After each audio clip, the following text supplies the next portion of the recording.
Olá, bom dia, quase boa tarde, 11h47 da manhã, horário de Brasília. Está começando Opinião no Ar, notícia com opinião. Hoje, 2 de março, é aniversário das cidades de Jataúba, em Pernambuco, Uberaba, em Minas Gerais e Palmitos, em Santa Catarina. Parabéns para essas e outras cidades que fazem aniversário hoje, que é o Dia do Turismo. Ontem era o Dia Pan-Americano do Turismo, hoje é o Dia do Turismo, acho que é geral, entendeu? Bom dia, Amanda, bom dia, Silvio. Bom dia a todos. Parabéns aos turismólogos. Bom dia também para Rodrigo Constantino, que está na Flórida. Bom dia, Consta. Bom dia, Lacombe. Bom dia, Silvia, Amanda e todos que nos acompanham.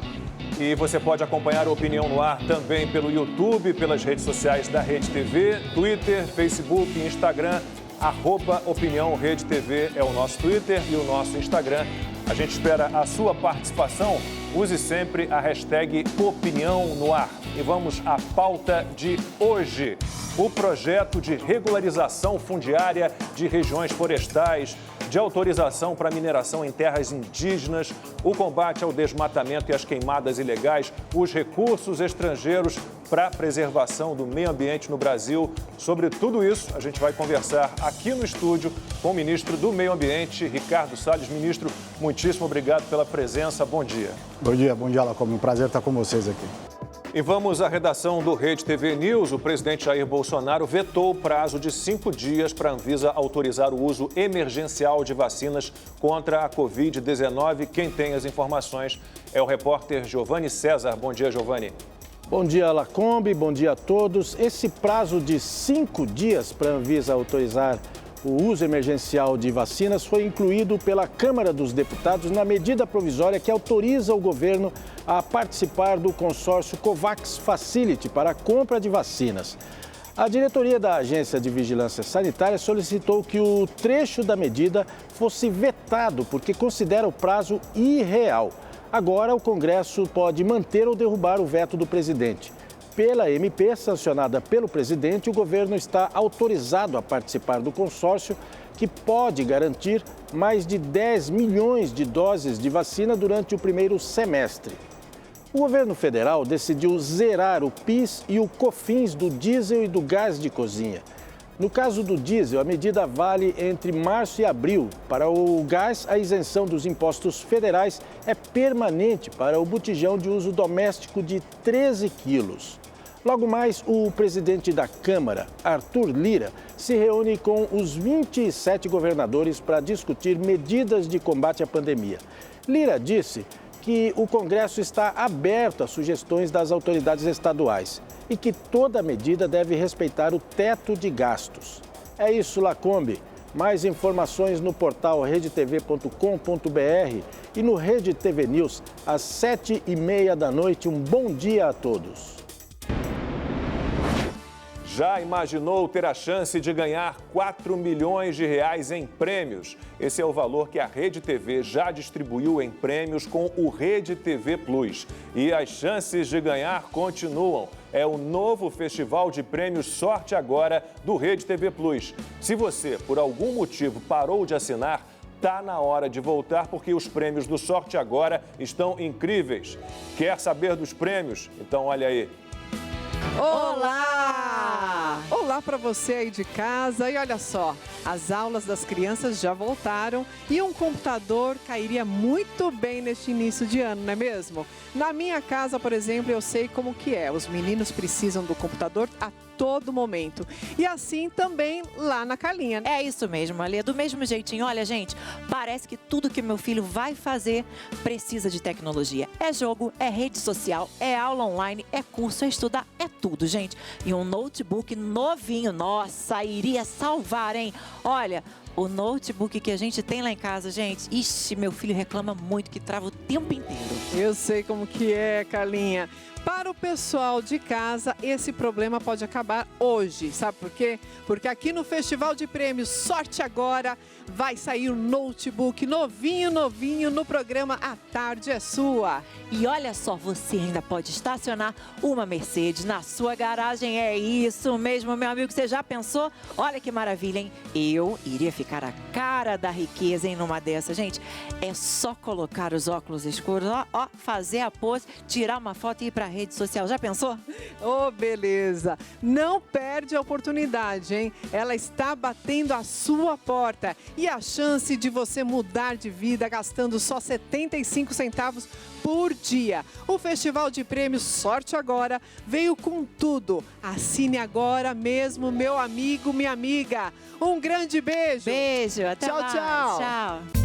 11h57, horário de Brasília, Opinião no Ar de volta, hoje para uma conversa com o ministro do Meio Ambiente, Ricardo Salles, a quem eu agradeço mais uma vez pela presença. Já conversamos com o senhor pelo telão lá em Brasília, hoje aqui presencialmente na bancada com a gente. Muitíssimo obrigado.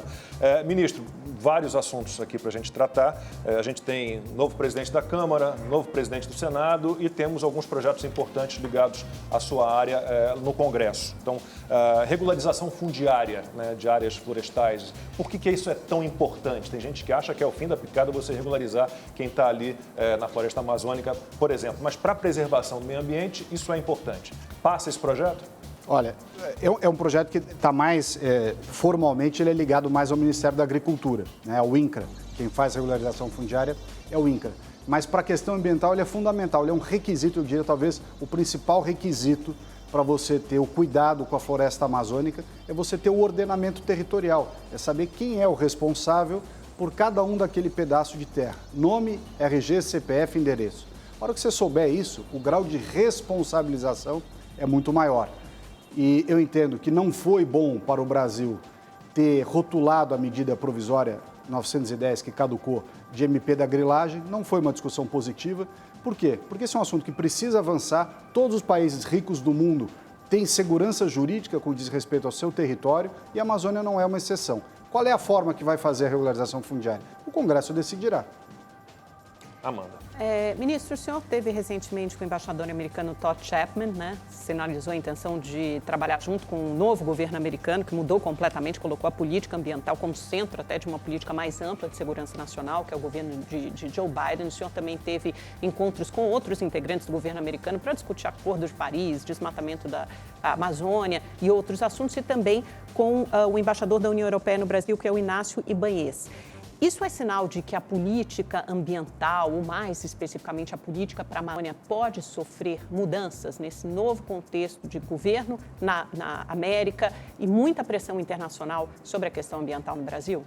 Olha, eu acho que a indicação do John Kerry pelo Biden foi muito positiva. Kerry é um político já consolidado, já está com a carreira feita, assinou em nome dos Estados Unidos o Acordo de Paris, com a neta no colo, inclusive. É uma pessoa muito pragmática e que trouxe uma mensagem dizendo, olha, tem coisas para serem feitas e é preciso discuti-las de maneira aberta e objetiva.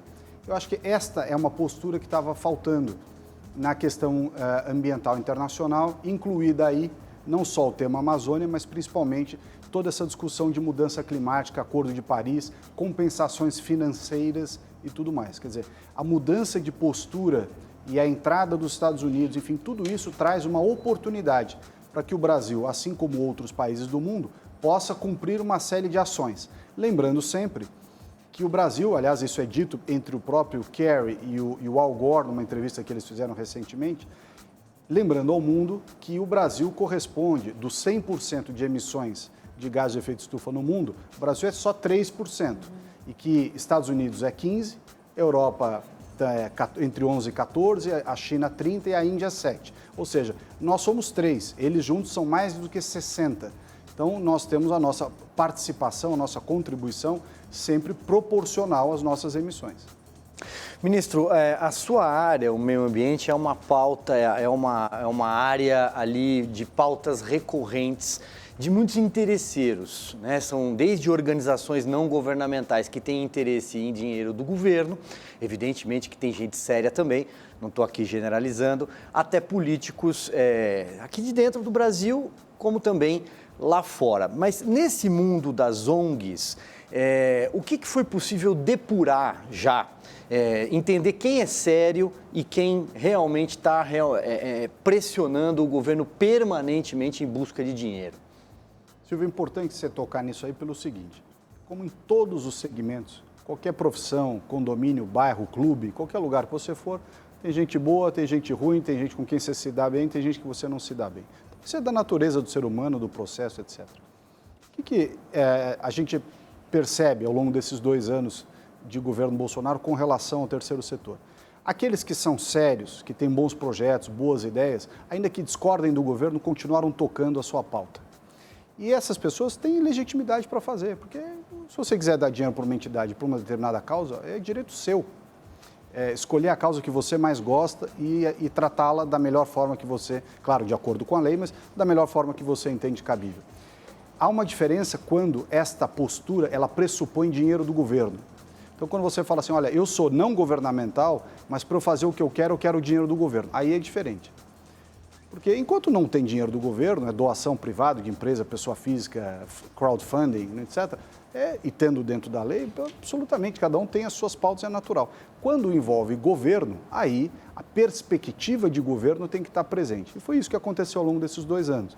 O Bolsonaro foi eleito com uma visão de mundo conservadora liberal e que prestigia determinados princípios, determinadas lógicas e, inclusive, o mérito das questões, a maneira meritocrática de se fazer, e nós implementamos isso também. Muitas ONGs fazem ótimos trabalhos, inclusive agora, ao longo do nosso Ministério do Meio Ambiente, uma série de ações continuaram sendo ou criadas ou fomentadas a partir de boas práticas. E aquelas que não eram tão boas foram procurar seu caminho longe do governo. É possível quantificar isso, para a gente ter uma ideia? É difícil, mais ou menos, como é que em você relação vai quantificar? às administrações anteriores, especialmente as do PT, por exemplo, onde, inclusive, algumas políticas eram feitas justamente para que essas ONGs abocanhassem um pedaço do orçamento. Eu acho que quantificar é difícil. É possível qualificar. Qualificar em que sentido? De que as relações são mais, acho eu, mais transparentes, mais objetivas, mais sinceras, inclusive, hoje do que foram no passado. Talvez no passado houvesse uma certa mistura, se imiscuindo entre o público e o privado, dinheiro público, dinheiro privado, interesse público, interesse privado. Não todos, evidentemente, mas mais. Acho que agora a gente tem uma situação mais separada, o que é salutar. Quanto à quantificação, a gente tem muitas ONGs na região amazônica, acho que a região do Cerrado e Sertão Nordestino, por exemplo, a gente tem poucas. O Nordeste tem pouco trabalho de terceiro setor, infelizmente, porque é uma região que tem muita demanda, a sociedade está lá, tem muito volume de necessidades e acho que tem pouca participação. Não que não tenha nada, mas tem pouca. Constantino. Ministro, bom dia. Por falar em colocar o dinheiro em ideias, né, e nos Estados Unidos tem a máxima put your money where your mouth is, quer dizer, colocar o bolso onde está o discurso, né? Como é que está esse projeto aí do Adote um Parque? Eu vi que já tem o Carrefour, já tem a Genial Investimentos, o Leonardo DiCaprio já procurou o governo, a Greta Thunberg já procurou o governo. Como é que está a expectativa para esse programa? Rodrigo, a pergunta da Nádia Mandini, que me mandou, tá? Pergunte ao ministro quais os defensores do meio ambiente já se propuseram a patrocinar um parque na Amazônia. Rodrigo, nós estamos fazendo, são 132 parques. O primeiro, o Carrefour, já está avançando. Hoje, por coincidência, Genial Investimentos no segundo. E nós queremos que sejam todos os 132 da Amazônia adotados. De fato, eu estou esperando a fila do sapatênis ali na porta do Ministério. Quer dizer, todo mundo que criticou, parou seu Mini Cooper, foi lá no restaurante, pediu uma conversa, fez um encontro cool para falar de Amazônia, agora é hora de botar a mão no bolso, tirar o chequinho e pagar. Está aí a oportunidade, o programa funciona, é super bom, está sendo super prestigiado. Quem falar e quiser pagar, será bem-vindo. Quem não quiser só falar e não pagar, vai ser desmascarado. Bom, vou fazer uma pergunta agora do pessoal que mandou para o meu Instagram, luisconhece.lacombe, Marcos Soul Power, e tem a ver com a questão que o Silvio trouxe das ONGs. Gostaria de saber do ministro o que está sendo feito ou será feito para diminuir ou combater essa quantidade enorme de ONGs que existe na Amazônia, já que sabemos que muitas delas seguem um viés ideológico e atrapalham mais do que ajudam. Então, o senhor já respondeu um pouco isso, quer dizer, aquelas que estão com dinheiro privado, não há o que fazer. Mas as que dependem de dinheiro do governo, de que maneira pode-se agir? O que a gente tem que reconhecer? De fato, o governo não consegue fazer tudo sozinho. Então, você ter setor privado ou até o terceiro setor, entidades, ONGs, né? Você pode chamar de associação, ONG, o que quiser. Às vezes é bom. Tem bons projetos, boas ideias, etc. Então, setor privado e terceiro setor complementam o que o governo sozinho não consegue fazer, não tem agilidade para fazer, etc. Isso é um aspecto. Com relação àquilo que passa pelo governo, o governo tem que dizer, e está dizendo, qual é a lógica da Amazônia que nós queremos. Nós queremos uma Amazônia que, em primeiro lugar, coloque as pessoas no centro das preocupações. Então, os 23 milhões de brasileiros precisam melhorar o seu padrão de vida, precisam ter uma prosperidade econômica. Para isso, você precisa incentivar o quê? Além da regularização fundiária que você já falou, a agenda da bioeconomia, atrair investimentos para a Amazônia. Mas não é investimento assim... Investimento a sério, grande, indústrias, para gerar empregos para 23 milhões de pessoas. Pessoas melhorarem de padrão de vida. Para você fazer isso, essa é uma visão que é nova no sentido de que não casa muito com aquela visão, às vezes, poética de alguns do terceiro setor. Você precisa atrair o setor privado. Quem traz emprego, quem gera emprego, renda e dinamismo econômico é esse setor privado. É o pequeno empreendedor, o médio, o grande, é o investimento, é fábrica. Enfim, então essa é uma visão que nós mudamos. De fato, precisa ter setor privado na Amazônia, investimento sustentável na bioeconomia, gerando empregos, com regularização fundiária, enfim, com uma série de outras ações que se complementam aquilo que pode ter de aspectos sociais e que já estavam sendo feitos, mas que geram um dinamismo econômico tal que as pessoas não fiquem tão sujeitas a serem cooptadas por atividades ilegais. Se a pessoa não tem alternativa de emprego e renda, ela é facilmente cooptada por atividades ilegais, tais como desmatamento ilegal, tais como garimpo, grilagem de terra, roubo de madeira, enfim. Então, porque muitas vezes ela não tem nenhuma alternativa de emprego e renda. Então, cabe à sociedade colocar essas alternativas lá num padrão que ela se sinta acolhida. Porque o EDH ali na região amazônica é o mais baixo, né, do Brasil. É a região mais rica, Lacombe, do Brasil, em termos de recursos naturais, de longe. Ouro, diamante, cassiterita, madeira, água, biodiversidade, etc., com o pior índice de desenvolvimento humano. Essa é uma fórmula explosiva. Quer dizer, você põe uma população de 23 milhões de pessoas vivendo em cima de um tesouro e diz para ela, você tem que continuar vivendo miserável sem fazer nada. É uma fórmula explosiva. Nós temos que realmente ter o desenvolvimento econômico daquela região. Aliás, Silvio e Amanda, como o presidente, o secretário Kerry tem dito para os Estados Unidos com relação ao carvão.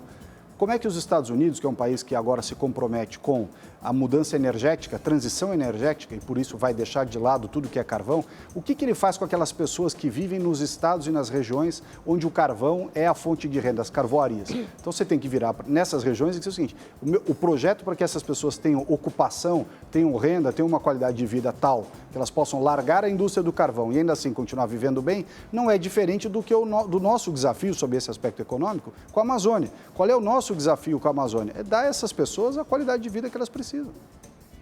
Ministro, eu queria voltar um pouquinho na minha pergunta anterior, mas também tentando olhar para frente, né? Porque, por exemplo, as negociações União Europeia-Mercosul estão travadas, né? O acordo está travado, o Parlamento Europeu rejeitou simbolicamente o acordo por questões ambientais. O fato é que a questão ambiental vem afetando negativamente a economia no Brasil, pelo menos as perspectivas, né? Fundos estrangeiros e nacionais, países, empresas mandaram cartas para o Conselho Nacional da Amazônia, que é liderado pelo vice-presidente Hamilton Mourão, criticando também a questão ambiental, o aumento do desmatamento no Brasil, principalmente desde o começo do governo Bolsonaro, de 2018 até 2020. Também tem um receio de que as empresas parem de comprar produtos brasileiros porque dizem que é contaminado pela cadeia do desmatamento.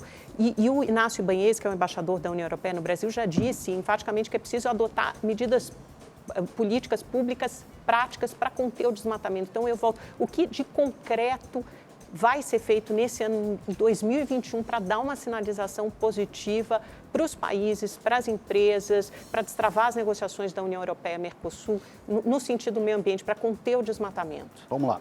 Acho que o primeiro ponto é o seguinte, essa história de dizer que o acordo União Europeia-Mercosul está travado por questão ambiental é uma meia-verdade. Você está colocando um assunto para servir de anteparo para outros, inclusive, questões protecionistas. Eu entendo. Acho que essa é uma primeira coisa, até porque foi o governo Bolsonaro que concluiu o acordo. Então, tem todos os elementos para prosseguir, concluir, enfim, efetivar. Toda a negociação multilateral é assim, cheia de detalhes, cheia de interesses nacionais dos países membros, tanto do lado de cá quanto do lado de lá, envolvidos, né, e de certa forma, inseridos em várias discussões, dentre elas a ambiental. O que eu acho que tem um grande ponto importante, que precisa ser perguntado a alguns que nos criticam, tanto lá fora quanto a alguns que nos criticam aqui dentro. Quando o Acordo de Paris foi assinado em 2015, previa que a partir de 2020 os países ricos iam colocar à disposição dos países pobres, em desenvolvimento, dentre eles o Brasil, uma quantidade de 100 bilhões de dólares para que houvesse justamente esse encontro de conta das emissões. Quem emite mais e não consegue ser mais eficiente, compra o excedente de redução de emissões dos outros países e com isso tem uma espécie de encontro de contas. A verdade é que muito se cobra do lado brasileiro, mas quem não colocou o dinheiro sobre a mesa para que a gente possa começar a resolver os problemas foi o lado que prometeu colocar o dinheiro. Então, o que fez o governo brasileiro no final do ano passado? Se comprometeu com as suas metas de reduções de emissões, manteve os seus compromissos, mas colocamos um lembrete, uma questão importante na nossa NDC, quer dizer, para que a gente possa fazer o que deve ser feito, precisa ter dinheiro. Quanto de dinheiro? No mínimo 10 bilhões de dólares por ano a partir desse ano. Então, quando você vê também discussões de países ricos, eles projetam a sua neutralidade de carbono, a sua transição energética, etc., para 2050. Só que nós temos que resolver o problema das pessoas que vivem na Amazônia, os 23 milhões de brasileiros, amanhã, não é em 2050. Então, o dinheiro precisa chegar agora. O dinheiro precisa estar disponível para pagamento pelos serviços ambientais, que, aliás, o governo lançou o programa Floresta Mais e está lá em andamento, vai começar a pagar agora, inclusive, ao longo desse ano. O Floresta Mais está aí, o que falta é dinheiro. O senhor falou sobre isso com o John Kerry, por exemplo? Conversei, claro. A nossa bioeconomia na Amazônia. As grandes empresas que assinaram carta, perguntou quais delas têm escritório, têm fábrica na Amazônia para ajudar a conservar a Amazônia. Eu te arrisco a dizer que nenhuma. Da mesma forma, a regularização fundiária, ou seja, todas essas ações dependem de uma decisão clara de fazer pela Amazônia. Fazer pela Amazônia agora e fazer com as pessoas em primeiro lugar. Se você não cuidar das pessoas, os 23 milhões de brasileiros que estão na Amazônia, a questão ambiental ela vai vir em seguida, porque as pessoas é que são levadas ou cooptadas ou envolvidas em atividades criminosas. Então você tem que colocar a pessoa em primeiro lugar e saber contextualizar também, Amanda, no sentido de que dos 100% das emissões globais do problema, que hoje é a grande preocupação, que é a mudança climática, levantada pelo secretário Kerry e por autoridades europeias, o Brasil responde por 3%, dos quais 1,5%, ou seja, só metade dos 3%, se referem a desmatamento ilegal. Os outros problemas das emissões do planeta não são da Amazônia.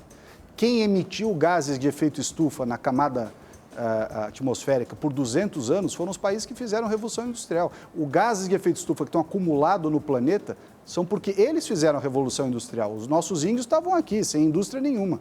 Então, o problema eles criaram. Nós vamos ajudar a resolver, estamos alinhados com isso, estamos preparados para agir, mas o pressuposto dessa conversa é de que quem causou o dano e se comprometeu a colocar dinheiro, comece a fazer. Mas eles vão fazer isso? Eles vão investir nessas conversas que o senhor iniciou? Nós estamos colocando as questões. Olha, se tiver dinheiro, será feito isso, se tiver dinheiro, será feito aquilo, mas tudo começa com a palavra se tiver dinheiro.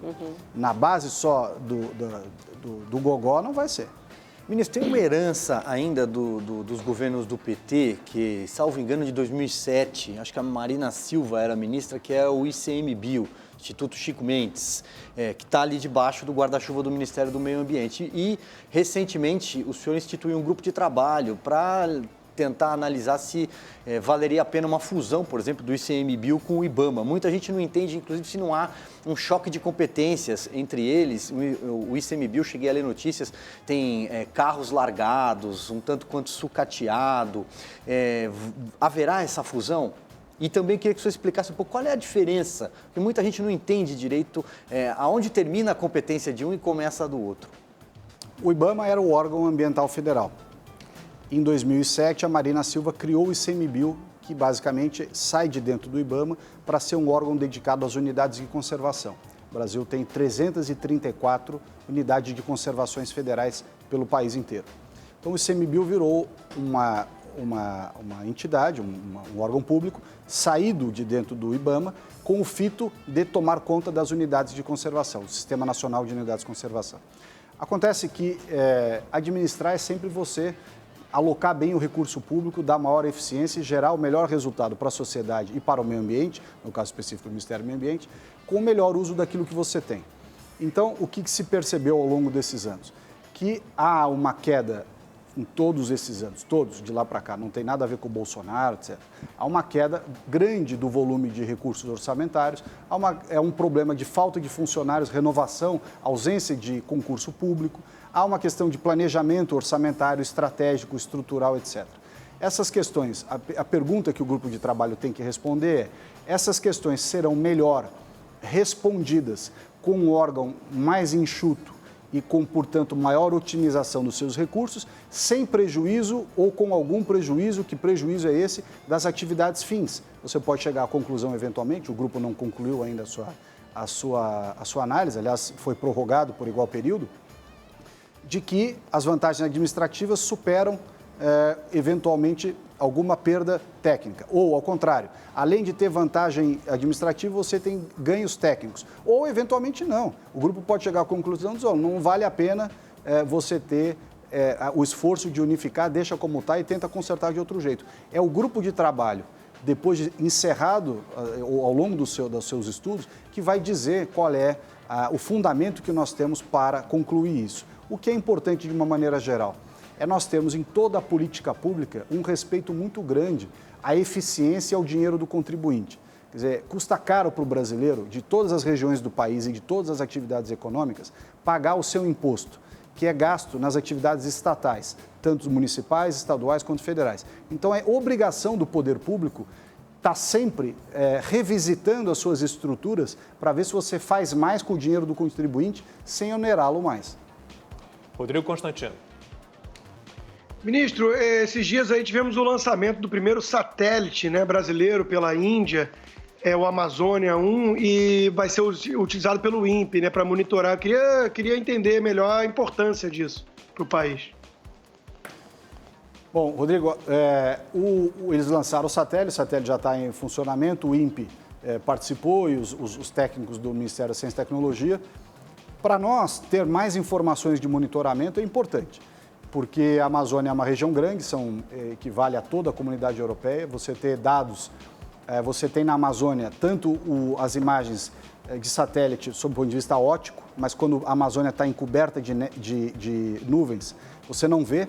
Então é importante combinar dois tipos de tecnologia, grosso modo. O óptico visual com o radar. O radar enxerga através das nuvens, embora ele não tenha boas imagens como tem o óptico. Então, essa evolução da parte tecnológica é importante. E nós temos também, enquanto isso e ao mesmo tempo, fornecimento de produtos e serviços por outros órgãos, inclusive privados, que também tem uma dinâmica. Então, você ir compondo diferentes fórmulas, diferentes tipos de tecnologia e diferentes fontes para que você tenha o máximo de dados para orientar a política pública. E essa era a pergunta sobre o satélite Amazônia 1 do Moisés César 7, chegou pelo Twitter, e da Carla também, Carla Familiac 4. Eu vou fazer mais uma pergunta de espectadores do Opinião no Ar, do Franklin Samuel, tem a ver com a questão que a Amanda trouxe sobre a imagem do Brasil lá fora, sobre acordos internacionais. A pergunta do Franklin Samuel é a seguinte: o senhor se preocupa ou não com a imagem internacional do Brasil, difamada, segundo ele, principalmente pela visão que o mundo tem sobre a Amazônia? Como é que está a imagem? Que tipo de campanha pode ser feita? Que tipo de esforço o Brasil tem que fazer para mostrar que nós temos 66% de mata nativa preservada, por exemplo? Não, claro, nós nos preocupamos muito com a imagem brasileira, não só porque ela é uma imagem que está distorcida de maneira injusta, né, desleal, mas também porque essa imagem injusta e desleal atrapalha os negócios e, portanto, os empregos, portanto, o dinamismo econômico aqui dentro. Então, é óbvio que nós temos a preocupação grande, inclusive. É preciso entender qual é a origem dessa campanha difamatória contra o Brasil. A gente sabe que quando o governo fechou a torneira de vários grupos que ganhavam dinheiro em torno dessa indústria, a turma foi gritar lá fora. Há uma cobertura, às vezes, desequilibrada, do ponto de vista midiático, daquilo que acontece na questão ambiental. E nós também temos, aí não é só um dever, não é só um direito, é uma obrigação de permanentemente esclarecer a sociedade brasileira lá fora do que está de fato acontecendo. Então, o que nós queremos com aqui no Brasil? Dizer a verdade, ter um debate claro, e acho por isso que eu citei aqui o novo governo, que a área ambiental é tocada pelo John Kerry nos Estados Unidos, porque me parece um ponto positivo, você finalmente poder ter discussões sobre determinados assuntos, discussões que a questão ambiental, climática, Amazônia, desmatamento, discussões como os fatos realmente são e como as soluções se colocam, né? E não uma discussão dissimulada, enviesada, né? Cheia de influências ideológicas, de preconceitos, etc. Então, se a gente puder, de fato, discutir a questão ambiental, os dilemas que estão à nossa frente e como resolvê-los, nós vamos trazer para participar, assim como no Adote um Parque, aqueles que de fato se comprometem e vamos escantear de lado aqueles que usam o assunto só como uma espécie de alavanca para a sua demagogia ou para o seu politicamente correto. Eu acho que quando se fala em ideologia, está em todos os lados, né?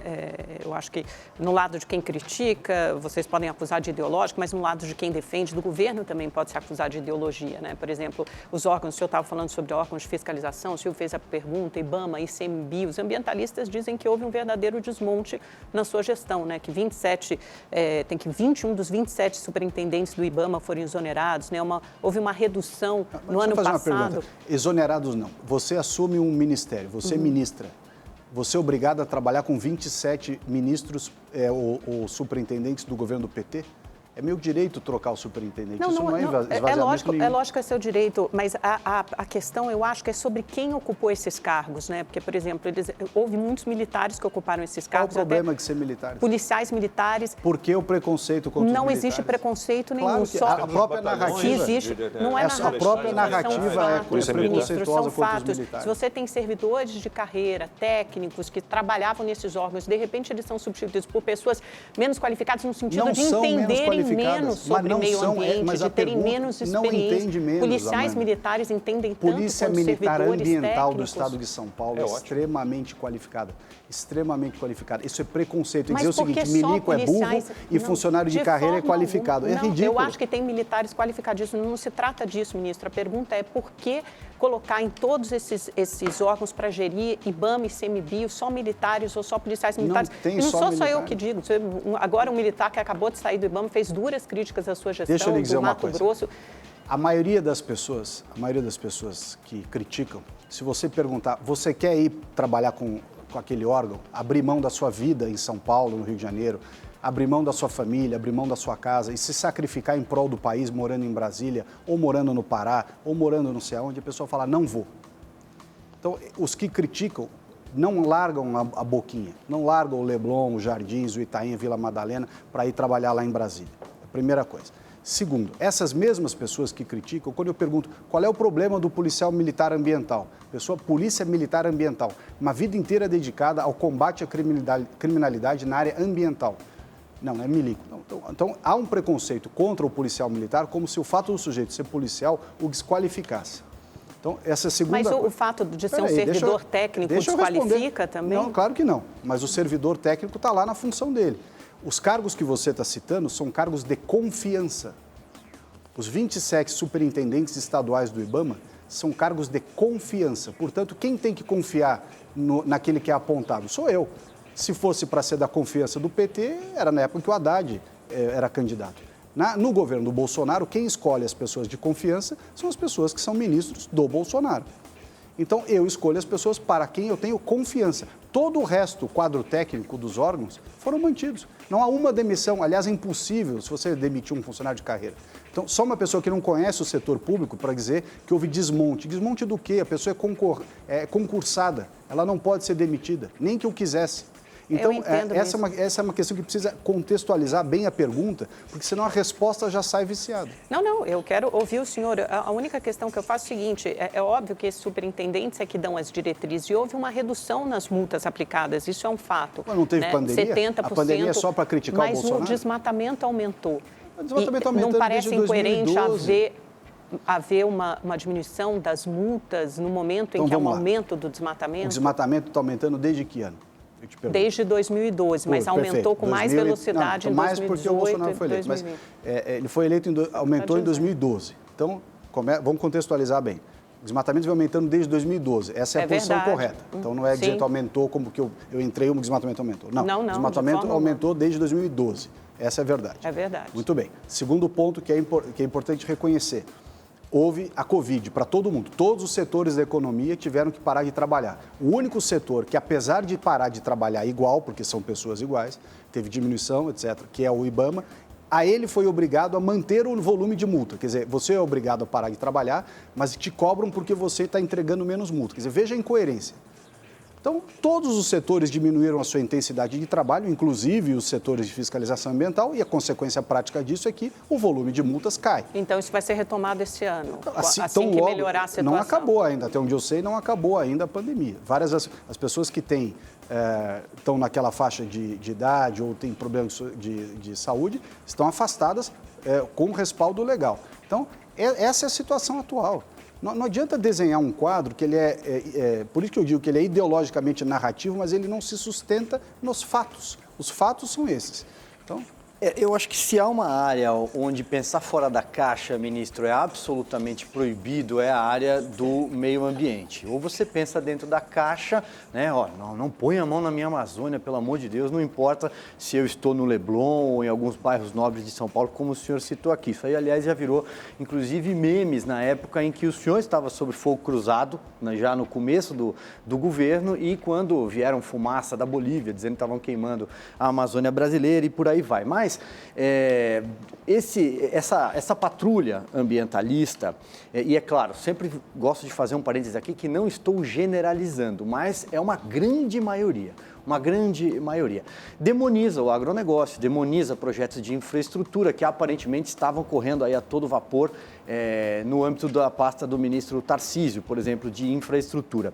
Até que ponto o senhor acha que arrefeceu um pouco nessa reta final aqui, nesse ano, vamos chamar assim, não é reta final, as barreiras impostas no judiciário para aumento da infraestrutura no Brasil? Olha, Silvio, é importante ter essa visão que você colocou de que as coisas têm consequências. Então, você relegar a questão ambiental a só obstar as coisas, né? Nada pode. Então, você congela o país, congela uma região... E judicializa, né? É isso que eu estava querendo dizer. Congela no sentido de que arranja um pretexto, às vezes ele pode ser um processo judicial, às vezes pode ser uma campanha difamatória na imprensa, às vezes pode ser uma retirada de recursos de um determinado... Você ter como sinônimo da preservação a não realização de nada é um equívoco enorme. Por quê? Para isso existe uma coisa chamada licenciamento ambiental, que é você pegar o caso concreto de uma infraestrutura de rodovia, de porto, de aeroporto, ou do agronegócio, ou de mineração, ou qualquer coisa. Qualquer assunto que você for tratar, ele tem que ser tratado dentro de uma regra chamada licenciamento ambiental. Quais são os benefícios, quais são os riscos, quais são as melhores técnicas para você mitigar o risco, para diminuir o risco, e quais são as compensações que você vai exigir para uma eventual aprovação daquele projeto. O que muitas vezes acontece com essa discussão enviesada que você citou? A pessoa não quer nada, ela não quer que faça nada, ela não quer que... Não é um exercício de equilíbrio do custo-benefício, do que você vai fazer em termos de compensações, como você adequa a necessidade de um mundo real, né, de continuar prosperando. Muitos têm uma postura de congelamento absoluto. Só que muitos dos que têm essa postura de congelamento absoluto não vivem de acordo com aquilo que eles esperam. A pessoa tem um discurso lindo, pode ser, né? Aí ela não vive daquele jeito. Ela tem carro, ela tem televisão, ela usa celular, ela mora na cidade, ela vai no supermercado. Se ela morasse num acampamento hippie no meio da montanha, eu até entenderia ela ter uma visão de que nada pode. Mas ela usufrui tudo aquilo que foi feito, mas ela continua dizendo que nada pode. Então, mas esse grupo, felizmente, é uma minoria radical. Nós estamos conseguindo, e acho que essa é uma questão importante, ter os debates para as pessoas apresentarem quais são os pontos de preocupação efetivamente e como é que você resolve. Acho que isso é bom. Daqui a pouco, a pergunta do Rodrigo Constantino. Agora eu tenho um recado para você, que acompanha o Opinião no Ar. A hora da sua sorte é agora. Se você que é assinante do Rede TV Plus já está participando dos sorteios do Sorte Agora, tem chances reais de ganhar todos os dias. Eu sei que você é esperto e quer ter vantagem, né? Então, aponte a câmera do seu celular para esse QR Code premiado aqui na tela, que você vai ganhar agora 150 pontos. Mas corre, porque ele fica aqui por apenas 5 minutos. Quanto mais pontos você acumula, mais chances tem de ganhar. É o Festival de Prêmios Sorte Agora. 12h32, horário de Brasília, opinião no ar. Hoje, entrevista o ministro do Meio Ambiente, Ricardo Salles, pergunta do Constantino agora. Ministro, a sua gestão é marcada por uma mudança de foco, né, de questões mais abstratas e globalistas, como aquecimento global / mudanças climáticas, para preocupações mais locais, como, por exemplo, o lixão. O que foi possível fazer nesse sentido nesses 2 anos? Rodrigo, primeiro foi no governo do presidente Bolsonaro, que a esquerda, aliás, votou contra, o marco legal do saneamento. Foi justamente nesse governo que o Brasil aprovou a regra necessária para que 100 milhões de brasileiros que não têm água tratada, que não têm tratamento, coleta e tratamento de esgoto, possam passar a ter. Esse governo, que é acusado de ser insensível, etc. Foi o Bolsonaro que aprovou. Para que 35 milhões de brasileiros tenham água potável. Então, o marco legal do saneamento, que a esquerda votou contra agora, inclusive, foi uma medida importantíssima para fazer um avanço nessa agenda ambiental urbana. Para além disso, os resíduos sólidos, ou os lixões, o lixo, como você colocou, também é outro assunto que foi jogado para baixo do tapete. Porque como esses outros temas globalistas, etc., tem seminário internacional, tem viagem, tem charme, tem cadeira na faculdade, enfim, esses não, né? Saneamento e gestão de resíduos sólidos é uma coisa assim meio sem charme. Mas o que o governo fez? Aprovou o programa Lixão Zero, está fazendo os acordos de logística reversa para você reinserir o produto de volta no mercado e com isso diminuir o volume de lixo nos aterros, diminuindo também todo esse material que é despejado in natura nos córregos. Então, tem todo um trabalho da agenda ambiental urbana no programa Lixão Zero, no novo marco legal do saneamento, no programa de combate ao lixo no mar, no áreas verdes urbanas, para você fazer praça nas cidades que aumentam a permeabilidade e diminuem as enchentes, enfim, são ações concretas muito importantes. E dentre os temas, dentre os aspectos do resíduo sólido, o do lixo, você dá aproveitamento energético para o lixo, ou seja, gerar energia elétrica a partir do lixo. Todos os países desenvolvidos fazem isso. Só aqui no Brasil que o pessoal do contra sempre criou uma narrativa para dizer que era um risco você gerar energia a partir do lixo e, resultado, o lixo vai ficando nos lixões, nos cerca de 3 mil lixões que tem espalhados pelo Brasil afora. Ministro, o senhor já falou um pouco sobre as riquezas todas que temos ali na região amazônica, né? Só que a gente tem áreas indígenas, temos grandes reservas, se não me engano, são 14% do território nacional ou algo nisso, em reservas indígenas, inclusive com minérios ali. Como é que está a discussão para autorização da exploração desses minérios em reservas indígenas? Bom, a Constituição de 88 já previa a regulamentação da mineração em terra indígena, né? Você fingir que não há mineração em terra indígena é um equívoco. Tampouco dizer, o Bolsonaro mandou o pessoal invadir a terra indígena para minerar. Também é mentira. Antes do presidente Bolsonaro ser eleito, já tinham, só na Amazônia, mais de 1.000 pontos de garimpo ilegal dentro de terras indígenas, praticados, muitos deles, para não dizer a maioria, pelos próprios indígenas. Então, você não ter essa discussão feita é um desserviço à sociedade, desserviço ao meio ambiente e um desserviço ao próprio indígena. O que o governo está fazendo? Debatendo. Esse é um assunto que o Congresso Nacional, junto com o governo, o Congresso tem o seu papel, evidentemente, preponderante. O governo já sinalizou de que precisa haver uma solução para isso. Agora, são temas que, exemplo da regularização fundiária, precisam ser debatidos no detalhe, na parte técnica, para você encontrar qual é a forma de fazer. Mas jogar para baixo do tapete, como se jogou até agora, fazendo de conta que o problema não existe, não é solução.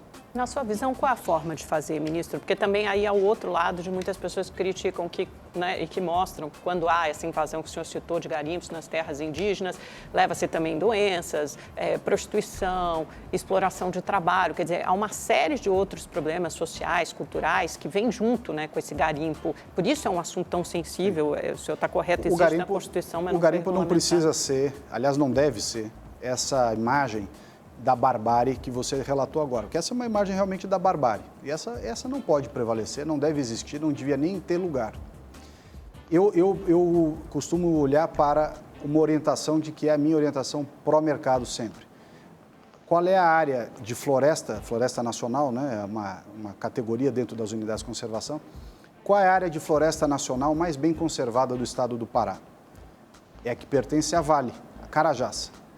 Graças à mineração que a Vale faz dentro de uma floresta nacional, ela consegue oferir recursos utilizando, se eu não me engano, é 2,5% ou 3% da área, ela ofere recursos suficientes para cuidar dos outros 98%.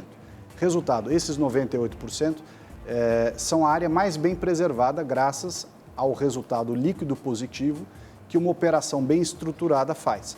Por que a gente pode ter uma operação como essa, no caso da Vale, e não pode ter nos outros casos de garimpo ou de mineração na Amazônia? Por uma questão, hoje, é só uma questão meramente política e ideológica, porque não querem. Porque se você tiver uma regra, instituir um sistema, debater esse sistema, implementar o sistema e permitir que as pessoas, ao mesmo tempo, em que ganham dinheiro, tenham a oportunidade de fazer direito, elas podem fazer. Nós não precisamos partir do pressuposto que eles vão fazer tudo errado. Aliás, é interessante lembrar o seguinte, os Estados Unidos exploram petróleo no Alasca, que é tão ou mais sensível do que a própria Amazônia, do ponto de vista ambiental. A Noruega explora petróleo no Mar do Norte, lá no Ártico. Então, assim, não é que você tem uma atividade que ela é por si só, deve ser banida, é que ela é exercida de maneira inadequada, ela pode ser muito prejudicial para o meio ambiente ou para as pessoas. Por isso que você põe regras, parâmetros e exige que sejam feitas de maneira adequada. Ministro, uma das grandes mazelas aí da pandemia seguramente é o desemprego, são os aspectos econômicos, né, causados inclusive por alguns governantes loucos por lockdown, né, a palavra da vez. E outra palavra da vez é bioeconomia. O que há de avanço na sua área nesse sentido? Olha, Silvio, nós precisamos ter a bioeconomia estruturada lá para aquela região. Aliás, não é só para a Amazônia, né? O Brasil é o país, talvez, tenha o maior patrimônio genético de biodiversidade do planeta. Então, você tem a biodiversidade, a bioeconomia potencial da Amazônia, mas também tem a do Cerrado, tem a do Pantanal, tem a da Caatinga, enfim, tem dos nossos biomas, do Pampa e da Mata Atlântica. O que a gente precisa fazer para a bioeconomia sair do papel? Em primeiro lugar, entender que o negócio, a palavra negócio, capital, lucro, investimento, ele não é feio, ele é necessário. Por que os laboratórios farmacêuticos da Suíça ganham tanto dinheiro? Porque eles investem ganhando dinheiro, tendo tecnologia. Então nós precisamos ter um sistema que ele é feito para não dar lucro. Não, nós temos que ter um sistema que é para dar lucro e a pessoa poder reinvestir e recontratar. Para isso, o Brasil é um arcabouço complexo, né, de normas tributárias, regulatórias, problemas de logística gravíssimos e tudo. Para a Amazônia em especial, nós, inclusive o ministro Paulo Guedes e eu já conversamos sobre isso mais de uma vez, podemos ter um programa de exoneração total da bioeconomia, da biodiversidade, do investimento na biodiversidade da Amazônia. Mas é investimento. Então, a gente está trazendo aqui o Ministério do Meio Ambiente é responsável pelo Conselho de Patrimônio Genético, que, por sua vez, aprova os pedidos de pesquisa e desenvolvimento a partir da biodiversidade. Quando nós entramos no Ministério, tinha uma fila de cerca de 4.000 pedidos de pesquisa e desenvolvimento lá, parados. Nós estávamos sendo analisados a ordem de 10, 12 pedidos por mês. Quer dizer, você ia levar 400 meses para analisar só os pedidos. Isso é basicamente você virar para uma empresa que quer trabalhar na biodiversidade, olha, eu não vou deixar você trabalhar na biodiversidade. Então, o que nós fizemos? Modernizamos todo o sistema, hoje a fila é zero, acabou a fila, não tem mais. E quem quiser investir na área de biodiversidade, pesquisa e desenvolvimento, gerar emprego, renda, etc., pelo menos os requisitos formais que dizem respeito ao Ministério do Meio Ambiente estão avançando. Nós temos que olhar a parte econômica, as linhas de crédito, tirar, talvez na região da Amazônia, escolher um local para ser uma espécie de zona franca da biodiversidade, em que qualquer empresa que se instale lá, mas é para se instalar lá, não é para usar aquela região como marca. Se você se instalar lá, você paga zero de imposto, zero. Então, mas tem que, né, isso é claro, uma discussão com economia, com vários órgãos que têm responsabilidade, inclusive na lei de responsabilidade fiscal. Mas isso é uma medida importante para que a bioeconomia saia do papel. Fala-se muito da bioeconomia, mas ela não saiu do papel. Bom, daqui a pouquinho a gente continua a conversa, daqui a 15 segundos.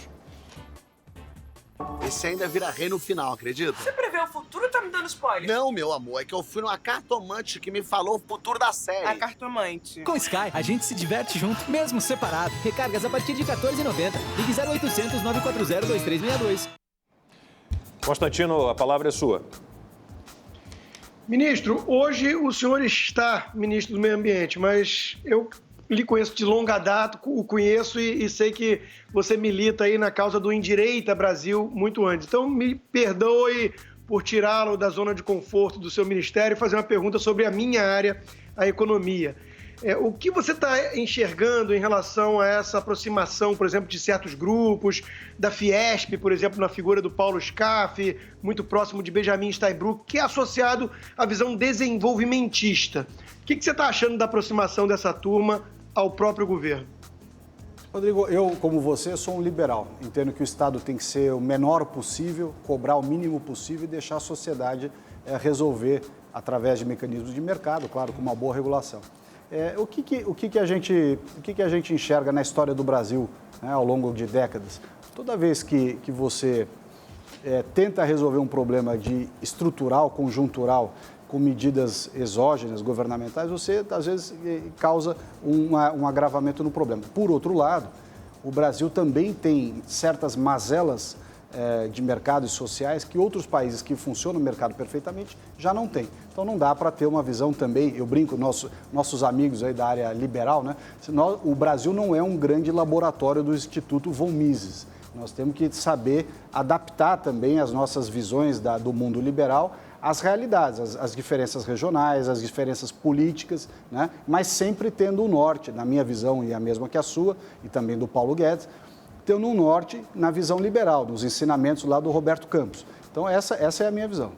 Ministro, eu vou puxar aqui um gancho antigo, aquela reunião ministerial de 22 de abril, né, do ano passado, em que o senhor falou aquela história de passar a boiada, e eu fiquei muito impressionado. Tenho um grande amigo, estudou comigo a vida inteira, que fez carreira nos Estados Unidos, chegou a ser executivo de uma big tech, de uma grande empresa, e me mandou na mesma hora uma mensagem: você viu, o ministro quer transformar a Amazônia num grande pasto. Né? E era muito claro o recado ali, né? Primeiro, não era só na sua área, no meio ambiente, era para todos os ministros. Nós temos muitas regulações, muitas portarias, muita burocracia. E aí citou outro amigo meu, que foi também grande executivo aqui no Brasil a vida inteira, juntou o dinheiro dele, quis investir num negócio próprio. Contei essa história quando a gente recebeu o presidente da Associação de Pets aqui do Brasil. Quis abrir uma fábrica de biscoitos para cachorro, porque ele é apaixonado por cachorro, é um mercado que cresce muito, e ficou impressionado com a quantidade de licenças e alvarás, definição de piso, tudo tinha estado. Tudo era difícil, tudo era complicado. Até hoje falam daquela história de passar a boiada. O senhor pode explicar, por favor, qual é a situação que a gente vive em todas as áreas no Brasil, que é bem complicado? Veja, nós toda vez que você viaja, os seus amigos, que esse do biscoito ou o outro, e vários outros que a gente conhece, eu mesmo e outros ministros, você viaja para o exterior, o que a pessoa diz? Olha, empreender no Brasil é um inferno. A vida do empreendedor é um inferno. A pessoa é feita para desistir. Você vai abrir um carrinho de pipoca, precisa pedir licença na prefeitura. Você vai abrir uma banca de jornal, o sujeito te diz quantos metros tem que ter o telhado. Enfim, é um inferno. A vida do empreendedor no Brasil é um inferno. Não é à toa que o país é pobre. Então, portanto, país pobre desrespeita o meio ambiente. E assim uma série de outras consequências. Então, o que eu vejo, Lacombe? Nós precisamos encarar de frente de que o Brasil precisa ir no caminho da prosperidade econômica, diminuir o tamanho do Estado, reduzir a burocracia, deixar as pessoas trabalharem pelas suas próprias pernas, deixar as pessoas escolherem o que elas vão fazer com o resultado do seu trabalho, com o dinheiro que elas ganham. E não o Estado ficar dizendo, porque toda vez que você cria também essas soluções estatais, alguém vai pagar a conta, né? Não tem almoço de graça. O Estado não faz dinheiro, o Estado só repassa o dinheiro que ele arrecada das pessoas e vai gastar em algum lugar. Então, essa discussão toda é exatamente nessa filosofia. Os países que têm maior eficiência liberal, uma lógica menos burocrática, estão indo bem. Os países que não fazem essa lição de casa não estão indo bem. É só olhar isso. É que naquele contexto da reunião especificamente, né, o senhor fazia menção, vamos aproveitar que a imprensa não está olhando, a pandemia está aí, vamos passar a boiada. E, de fato, várias medidas infralegais, dispositivos legais foram mudados ao longo desse um ano, desses 2 anos, principalmente durante a pandemia. Ao que o senhor se refere especificamente? Que regulamentação tem que ser mudada? Porque foram editadas algumas, tipo, ampliando pesca industrial, mas que, de novo, né, ambientalistas vêm com uma flexibilização excessiva que pode ter um efeito negativo sobre Amanda, a preservação. Veja só uma coisa. Primeiro, como o Lacombe lembrou bem, a minha frase da necessidade de desregulamentar, dita de uma maneira informal ali entre os ministros, como passar boiada, né? Porque passar boiada no sentido de que vamos fazer o dever de casa. Né? É o dever de casa que a sociedade nos exige e por isso elegeu o Bolsonaro. Porque muita coisa não depende do Congresso. É lógico. Mas fazer no escuro, né? Não é no escuro, é que quando ninguém está vendo. Não é no escuro, é que cada coisa que você tem que fazer hoje no governo, e não estou falando do Ministério do Meio Ambiente, estou falando de qualquer ministério, cada coisa que você tem que fazer hoje no governo vira uma celeuma. O governo do PT fez as maiores barbaridades e esses que nos criticam na imprensa ficaram quietinhos. Nada, eles reclamavam também, os do PT também reclamavam da imprensa. Muitos ficaram muito quietinhos, ou porque tinham programas patrocinados por empresa pública, tinham gente ligada lá dentro, ficaram muito quietinhos. Então, o que eu quis dizer com isso? Olha, há uma cobertura injusta, desleal, dissimulada de muitas pessoas que estão nos órgãos de imprensa e que, por uma razão exógena, ou seja, fora do nosso controle e triste realmente, que é a questão da pandemia, estão nos deixando em paz. E é verdade, porque no fundo, se você olhar como as pessoas tratam, como fazem as matérias, vários órgãos, não estou dizendo que são todos nem todas as pessoas, jamais generalizaria dessa maneira, mas há muito cobertura desleal. A cobertura, a pessoa sabe que ela está sendo sacana, a pessoa sabe que ela está sendo mentirosa e ainda assim prossegue na narrativa. E você trabalhar no governo com o tempo todo sendo atrapalhado, as coisas sendo deturpadas, já é difícil por si só, porque nós temos um sistema no Brasil jurídico, né, que é um sistema cartorial, em que tudo tem um sistema, tem toda uma lógica para ser cumprida. Então já é naturalmente difícil. Além de naturalmente difícil, você tem um monte de gente lá atrás, lá fora desses órgãos que eu te falei, conspirando o tempo todo para distorcer, desinformar. Né? Inverter a narrativa. Foi isso que eu quis dizer. Ministro, deixa eu fazer uma pergunta então aqui, para além da área ambiental, o senhor pretende voltar às urnas no ano que vem, concorrendo a um cargo público? O senhor está afiliado a algum partido depois do entrevero que o senhor teve com o Partido Novo? Não, eu não estou filiado, né? Porque o Amoedo mexeu lá no Novo e conseguiu me expulsar. Então, eu acabei sendo expulso. Mas tudo bem, acho que faz parte. Também não me preocupei em me refiliar. Eu acho que eu tenho uma missão bastante difícil lá no Ministério do Meio Ambiente. Aliás, eu e os outros ministros, nós estamos focados no governo, no interesse dos brasileiros, na questão administrativa, de fato. Não tem o horizonte eleitoral, não passa nem perto das minhas pautas prioritárias no momento. Ministro, nós vimos nessa pandemia aí o assanhamento dos globalistas, né, usando a questão global da saúde para pregar um controle de cima para baixo por essas entidades supranacionais, ignorando a soberania das nações. E muitos já misturam aí justamente a questão do aquecimento global ou das mudanças climáticas. Inclusive, isso está no texto, no livro do fundador do Fórum de Davos, o Klaus Schwab, chamado The Great Reset. E até o Papa já mistura as duas coisas. Isso te preocupa? Olha, eu acho que essa é uma coisa que a gente tem que dar devido peso a quem tem responsabilidade, Constantino. 200 anos de emissões de gases de efeito estufa no mundo pelos países ricos. São eles que, desde a Revolução Industrial, locomotiva, indústria, lá na Europa, carvão, etc., estão acumulando gases de efeito estufa no planeta. Mesmo hoje, se você olhar de 100% das emissões no mundo, o Brasil é 3%. Estados Unidos é 15%, Europa é 14%, a China é 7%, a China é 30% e a Índia é 7%. Quer dizer, nós não somos os responsáveis. Se eles quiserem ir nessa linha das emissões, nós é que vamos apontar o dedo para eles. E os nossos 3%, que metade é desmatamento, outra metade são atividades industriais, transporte, etc., os nossos 3% nós vamos dizer, bom, então, para a nossa parte, vocês cumprem o Acordo de Paris, que é pagar. Né? Então, nós faremos tudo que nós temos que ser feito desde que pague. Essa é a grande lógica, inclusive, do Acordo de Paris. Quem estragou o meio ambiente, os gases de efeito estufa no mundo, paga para que os outros ajudem a consertar o que eles fizeram. Mais uma pergunta que chegou pelo meu Instagram, luisconhece.lacombe, do Kleber Tourinho. Ministro, sabemos que a bola da vez mundial é de fato a Amazônia, mas já que falaram do meu Nordeste, gostaria de saber como andam as ações para lidar com os problemas ambientais na Caatinga e outros biomas da região, especialmente na integração do homem do sertão com a natureza. É importante o Nordeste ter um programa para combater desertificação, que a gente vai recuperando as áreas de vegetação nativa e de nascentes. A conversão, o decreto que nós criamos para converter as multas dos órgãos ambientais em investimento. Ao invés do recurso, a pessoa pagar uma multa e essa multa ir para o cofre do Tesouro, que é mais um recurso lá, foi permitido, através do decreto assinado pelo presidente Bolsonaro, a conversão de multas em projetos de recuperação, por exemplo, do São Francisco, do Parnaíba e de outras regiões lá do Nordeste, e que permitem realmente uma melhoria ambiental. Mas é preciso ter projeto e é preciso ter recurso. Para isso, nós criamos esse decreto. Temos 2 minutos, Amanda. Ai, meu Deus, para mim, tem metas a serem cumpridas, sabe quando você já está não, é só você resumir a pergunta, que dá tempo. Meta para ser cumprida, o Brasil vai cumprir, reduzir 90% do desmatamento até 2023 e até 2030 zerar desmatamento?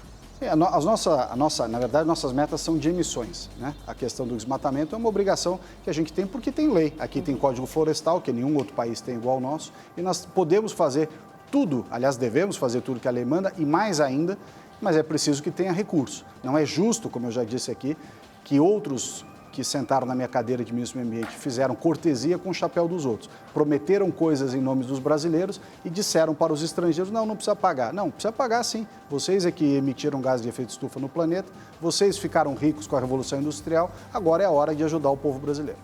Silvio, tem 1 minuto. Muito bem, não vou mais falar das ONGs, os zongueiros estão bravos aqui comigo nos chats. Ministro, rapidamente, então, para a gente tentar amarrar em poucos segundos, chegaram algumas perguntas sobre mineração. O cenário é alvissareiro na região amazônica? Eu acho que essa discussão é importante, Silvio. Precisa discutir como é que vai fazer a regulamentação da mineração na Amazônia, em terra indígena ou fora dela. Fingir que a discussão não existe não foi bom. E aí você vê as ilegalidades todas sendo cometidas. Agora, o foro adequado para discuti-las, qual é o modelo, qual é a maneira, é no Congresso Nacional. É o Congresso que tem que escolher qual é o modelo de regulamentação de mineração, conforme a Constituição de 88 determina. Bom, não somos, o Brasil não é o vilão mundial nessa área de meio ambiente, com certeza. Infelizmente, tentam passar essa imagem. Ministro, muitíssimo obrigado pela participação. Volte sempre. Foi um prazer conversar com o senhor. Constantino, obrigado. Amanda, Silvio, Opinião no Ar volta amanhã, 11h47 da manhã. Até lá.